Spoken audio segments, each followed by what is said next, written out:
Welcome everyone. আজকে যে বিষয়টা নিয়ে আজকে আলোচনা করব সেটা হচ্ছে ক্লাস একাদশ শ্রেণীর ফার্স্ট সেমিস্টারের বাংলা সাহিত্যের ইতিহাসের সবথেকে ইম্পর্টেন্ট একটা টপিক হচ্ছে প্রাচীন বাংলার সমাজ ও সাহিত্য। তো প্রাচীন বাংলার সাহিত্য বলতে আমরা যেই টেক্সটটাকে চিনি সেটা হচ্ছে চর্যাপদ।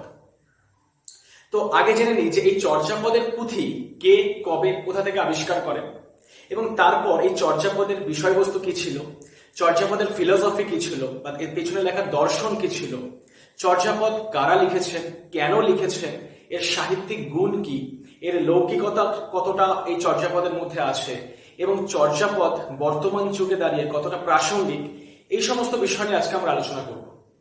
তো এখন জেনে নিই যে বিষয়টা সেটা হচ্ছে চর্যাপদ কে আবিষ্কার করে।